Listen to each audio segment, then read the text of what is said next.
specifically for newbies, if you're going through the course and if you're a bit lost, or you just need to hear things that are a little bit more basic, a little bit more fundamental, because on the forum, we have a mixture of experiences. We have a lot of information. So it's very easy to get information overload.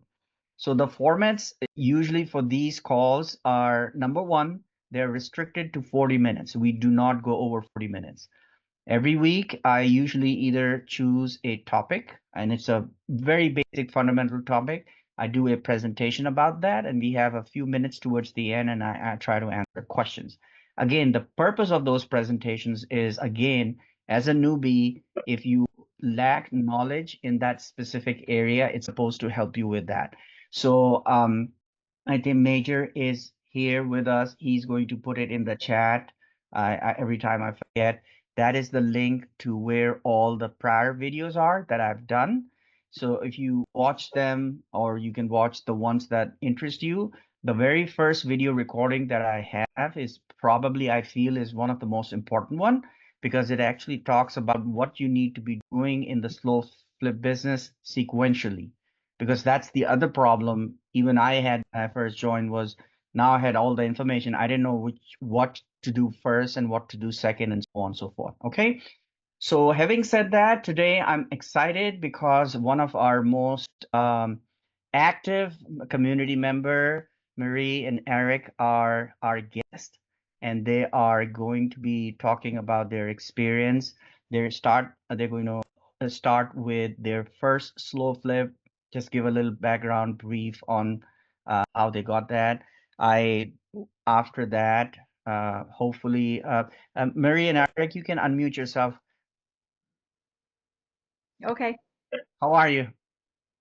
Good. Nice to see you guys. Do you have a presentation, or do you need to share your screen, or you don't have? We do. Okay, perfect. Threw one together today. Oh yeah, that's fine. So it's just short. Remember, the whole call is 40 minutes. So I mean, if you can do maybe 10 minutes of that, just go through the numbers, and that's why I shared my template. And then after that, I just have two questions for you, and then we'll open up for question and answer, so anybody can ask questions. Does that make sense? Yes. All right. So I just have to let you, I guess, share sound. Well, okay. Now to reverse, you can see 2 bed, 1 bath. This is a scary little house. And when Marie first showed this to me, I was scared to death to go buy this house that we had never walked through. And Marie was braver than me, and I let her go. So this was listed on the MLS. I'll let you. Okay, so yeah, I found this on the MLS. I think what I had done was I had set up a Zillow search, and just put my criteria in, and it sends me emails when it finds properties that match my criteria. So this one came up, and I started looking at it and thought that it would be a potential slow flip. So it was initially listed for 39,000. So we had someone walk it, and he took a whole bunch of pictures and a couple of videos, and I sent in an offer. You can see there how much it was. That was May 11th. The seller countered back with 36. Now, in my naivety, I accepted that offer. I know now we paid too much for it, but you know, I was eager to get going, and so I accepted.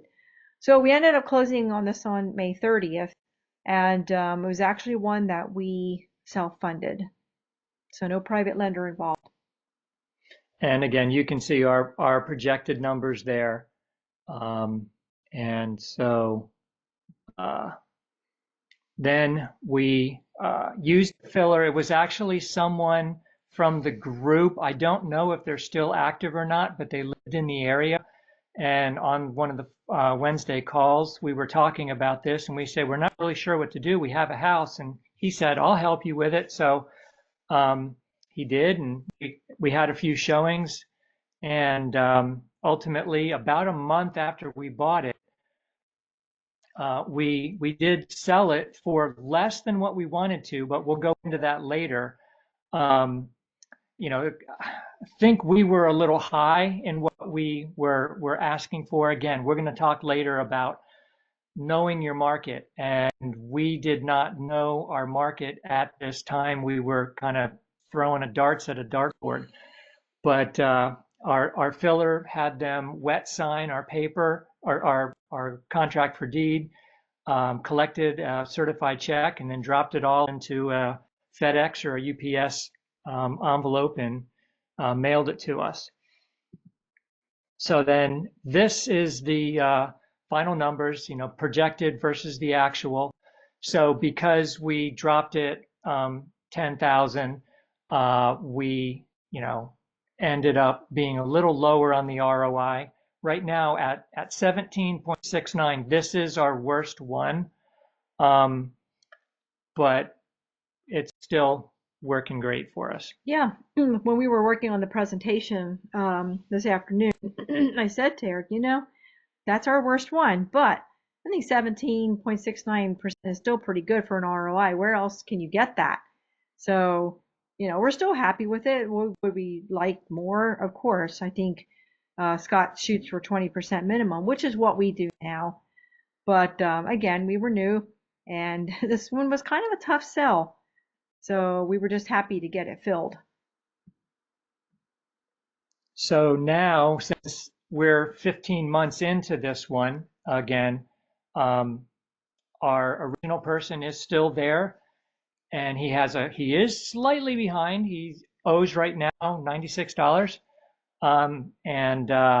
But so far to date, we've collected a total of $14K on it with a net income of $9 since we've had that property. So we're thrilled with those numbers. And let me just jump down to here. So lessons learned. These were all supposed to scroll in like this. So anyways, right. So sorry for throwing up on the screen here, but like we said, we didn't really know the market, and we definitely overpaid for this one for what the house was and whatnot, and we put it out there for probably too high. Again, the person who was filling this property for us, he was just advertising the P&I payment. He wasn't listing the taxes or the insurance. And as I wrote there, it got really fun because I think we were initially advertising this at like 700, but then whenever you added, or maybe it was 650, I don't know. When you added everything else into it, our number was a lot higher. So when we were talking with buyers, they were trying to figure out why we were trying to scam them. And so after that, I just said we're going to advertise the actual payment. We're not advertising this lower payment and then, bait and switch. So, and then lastly, this was one back in the beginning. I thought we had to put the utilities into our name, and we sold it that way, where I was just adding, them into their, account. And oh my gosh, it wasn't really a nightmare. It just was extra work for us. And so when this particular person fell behind, I kind of gave him an ultimatum. I was like, you need to get caught up, or we're, closing our accounts. And they said that they would catch up. So I said, okay, if you catch up, I'll keep, we'll keep doing the utilities how we had been doing them. And when they didn't, I closed them off, and they were not really happy, but they understood why. And I'm very thrilled to now not do any of the utilities for any of our properties. So that was just a newbie mistake for us, and we don't do that anymore. And then lastly, we just wanted to say, pick one market and learn it well. Go slow. Marie and I decided to go slow. We decided to do one, buy it, fill it, learn the process, and then rinse and repeat. Yeah. And along with that, go slow. I just want to stress that you don't want to have too many vacancies at one time, especially like in the northern states where it gets cold over winter and you could have freezing pipes. That can be a real issue. So just go slow. Um, it's kind of funny. We actually did end up with 5 vacancies at one time, but we weren't trying to do that. It was accidental. We had made 2 offers on 2 homes that were turned down. And in the meantime, we had a couple go vacant. And then those sellers came back and said, yeah, we'll accept your offer. So, all of a sudden now we had we had 5 vacant at one time. So it was a little bit of a nail biter there, but we got them filled and everything was fine. But just you don't want to buy too many at once because some of them take a little longer to fill than others for some reason or another. And so it can just really get stressful if you have a lot of vacancies at once. So that's just part of the go slow that I wanted to stress. And then another big thing that we discussed in the group recently too is do your own due diligence. I think sometimes we become too trusting, and we should be able to trust people, especially others who might be in our group, but you should always do your own due diligence. Always get your own boots on the ground in the house to take photos and video for you. Don't rely on someone else's, because if they have a stake in it, a financial stake or whatever, it's too easy for them to try to hide things, hide issues with the house, or just not be upfront about everything. So do your own due diligence, because at the end of the day, the buck stops with you. We also wanted to say utilize the Wednesday call, the Zoom call. I think it's fabulous that Scott takes that time every week, a couple of hours with us. And so if you can, get on the call, and lots of things that he goes over. He talks about a lot of the posts from the previous meeting, the new posts since then, and answers questions. And he goes over, certain deals and things. He also talks about the wins, and he talks about the issues that we're having. And then you get a chance to ask questions as well. So it's a great meeting. If you can't make it there live, it's always recorded, and so you can always go back and watch it or listen to it. I also every week grab the chat and I post that as well.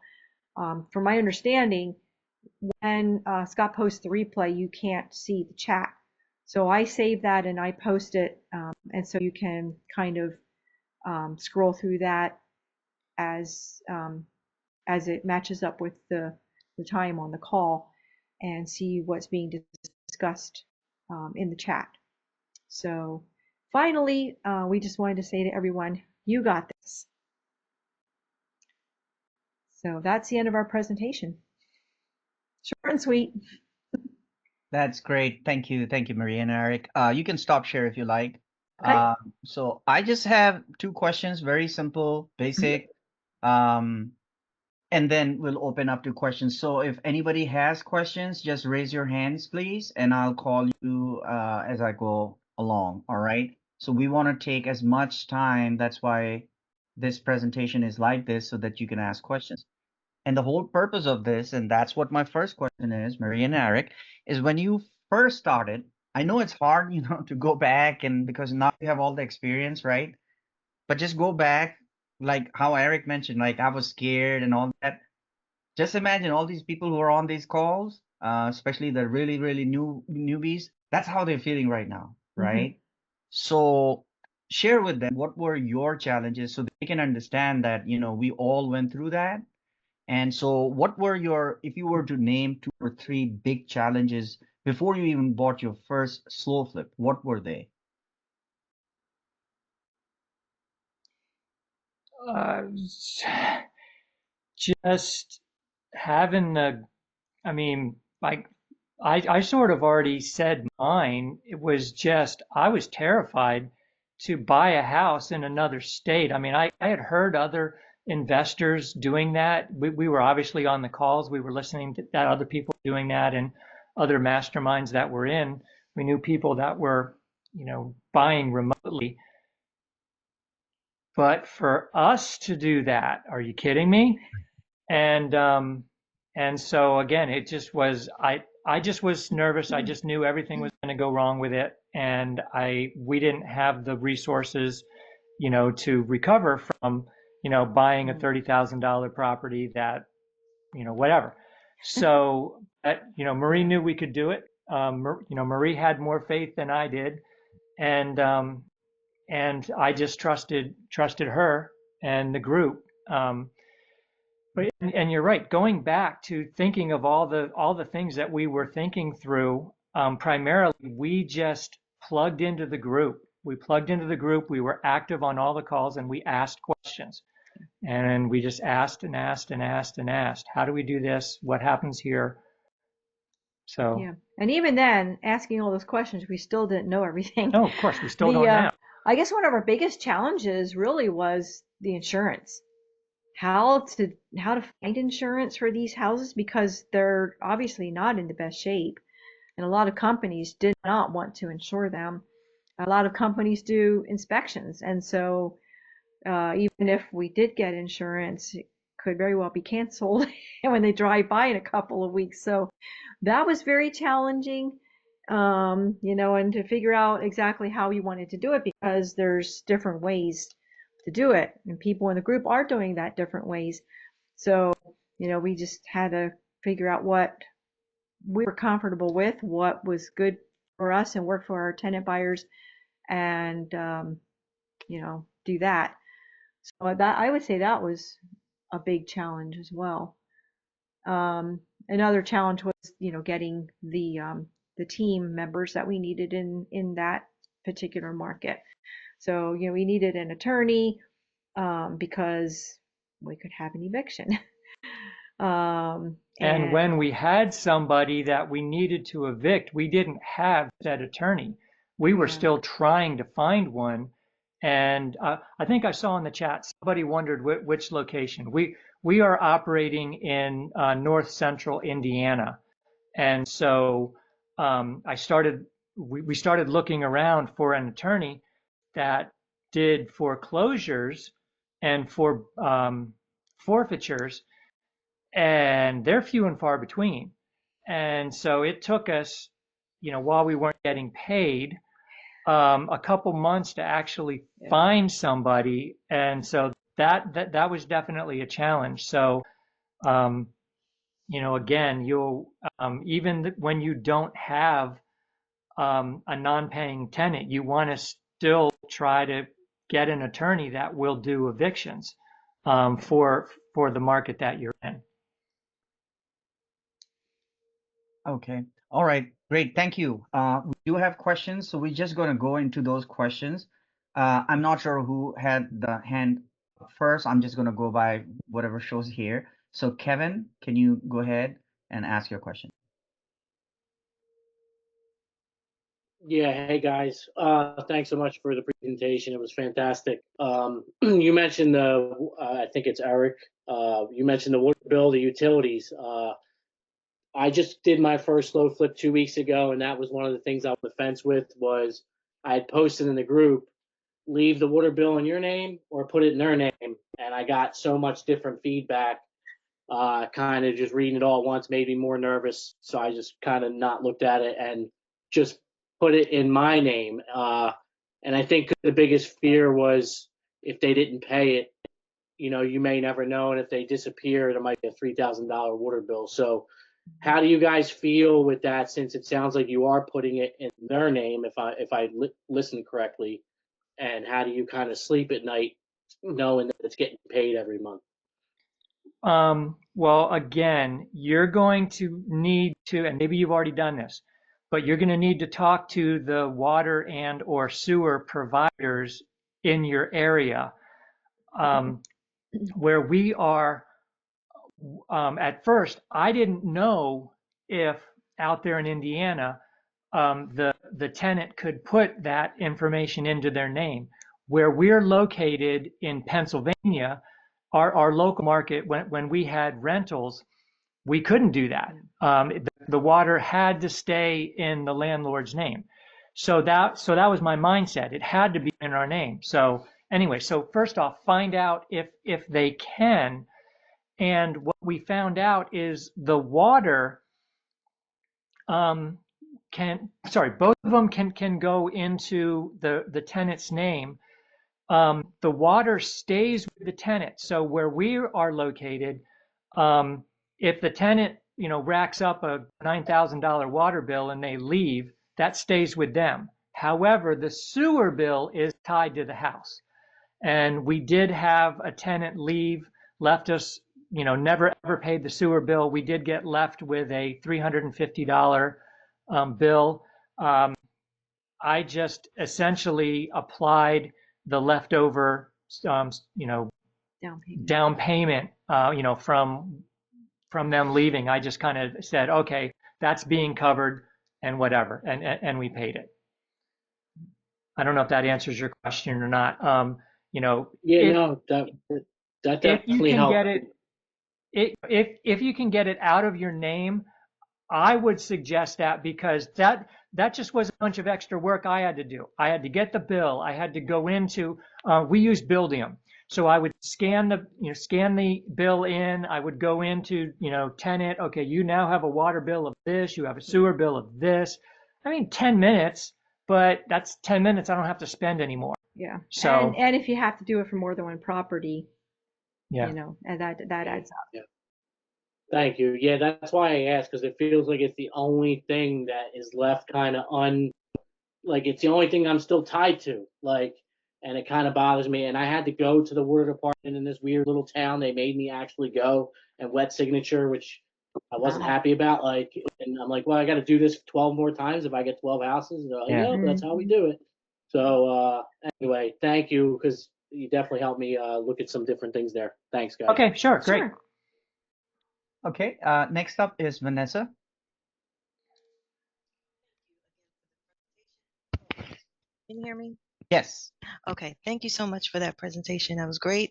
My question is, because I'm looking to do the same thing, fund my first one, just to kind of give me the confidence and also give me, proof that, I was able to do this on my own. And did that help you, funding your first one, did that help you with the private money lenders after that? Did it help them, with credibility?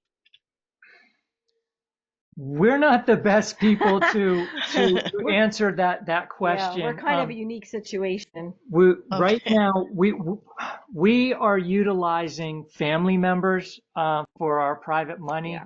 So that would not have helped or hindered. But I think for us, yes, it definitely helped, because we had proof of concept. Mm-hmm. Technically, we bought our second one on the day we filled the first one.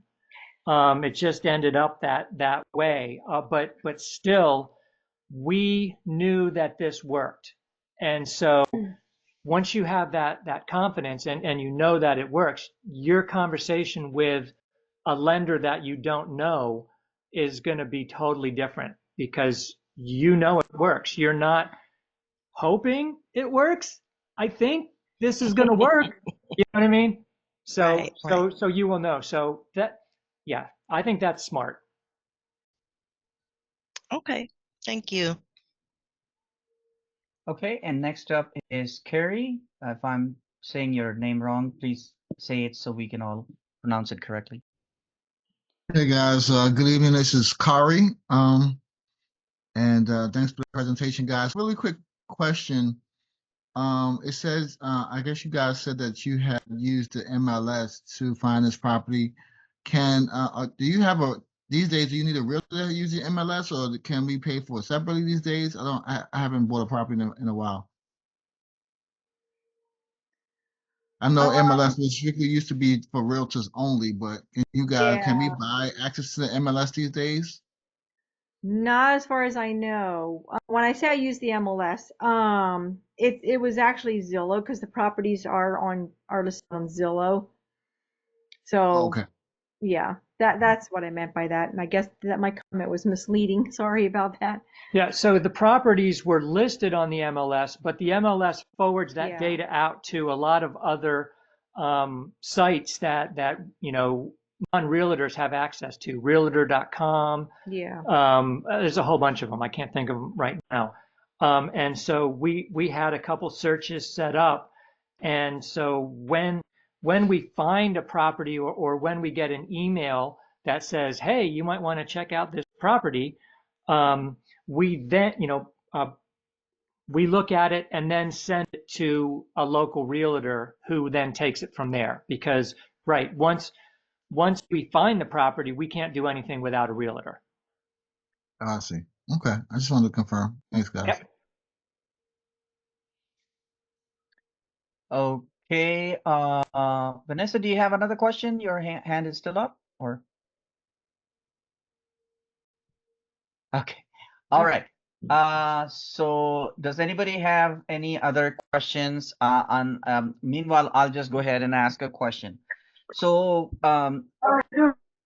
my question, I think that would be very relevant, is again talking about all the noise that's there. And you heard that when Kevin was saying that, he asked a question and then he got so many different answers, and some of them were contradicting, what it should be, and it can get confusing, right? And if you go back, I remember also when asking questions and getting so many different kind of feedback. So the point is, can you give, um, if you were to give the newbies one advice, just one thing that is you think that right now they should be focusing on, what should it be? And then we have one more question, and then we're going to end. Again, focus on, your market, because everybody's doing this all around. And so, Joey might give an answer for Virginia or St. Louis. We're going to give an answer for what we're experiencing in Indiana. Someone's going to give an answer for what they're experiencing in Mississippi.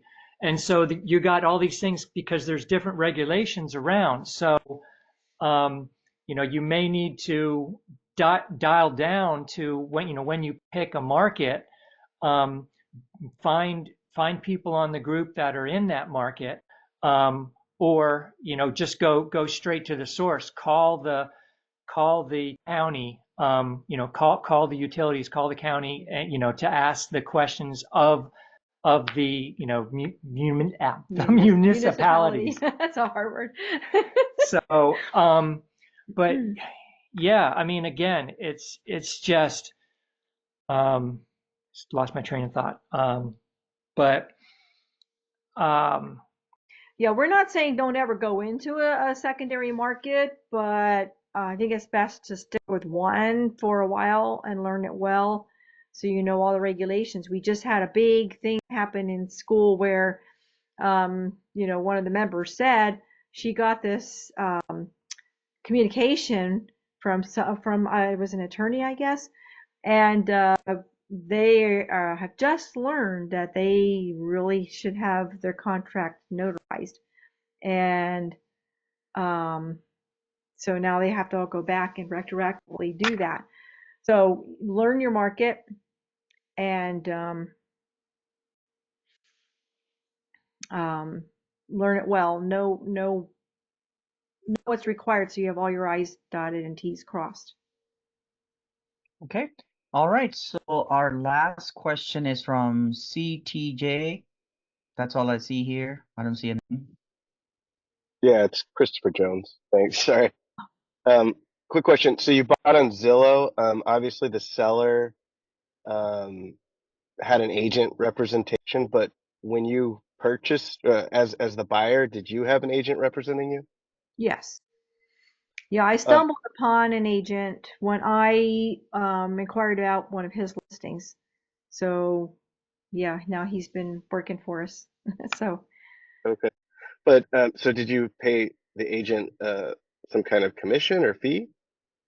no, we don't have to because it's paid by the seller. Yeah, it's the I guess seller now, usually. yeah, right, it is. But now with the new, I Law don't is know, Yeah, changing. yeah, yeah, the change August 1st. Yeah. yeah, it might not. So, in that case, I would have to potentially be willing to do that, and I would have to make sure it worked with our numbers. So I guess my question is, I mean, even as the buyer, you don't necessarily need an agent to represent you. No, you can go to the listing agent, but sometimes they're, depending on their broker, they're not allowed to do the dual representation. Mm, Um, and sometimes it's hard to communicate with them because I've heard that listing agents can be lazy and they hmm. don't really check their phone or their messages. So, um, they may be a good one and they may get back to you, or they might not. So I don't know. I think I feel better having somebody representing me and only me, whereas the listing agent now is representing the seller and the buyer, and it's kind of a conflict of interest. So unless you have a really ethical agent, it could get tricky. Got it. Okay, thank you very much. You're welcome.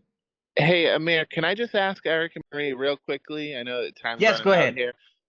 But if say you were happened to be 30 minutes away from Hershey Park, Pennsylvania this weekend, is there any chance to connect with you guys and maybe meet real quickly in person for a short? I'm up here for a hockey tournament for my 7-year-old No son. way. Oh, absolutely. Yeah. I would love to Yeah. connect with you guys. I got to meet you at the summit last year, earlier this year. It'd be great to connect with you guys. So Yeah, yeah. I'll Reach connect with out you to offline. us. We'll Yeah. we'll absolutely connect. All right, sounds great. Hey, thanks for what you guys did sharing tonight and helping the newbie slow flippers. I just closed on number 5 and I got an All offer. Should be right. getting accepted for number 6. So Awesome. I'm Wow. excited too. Congrats. And Amir, thanks for hosting this, man. This is an awesome value for the newbie flippers here.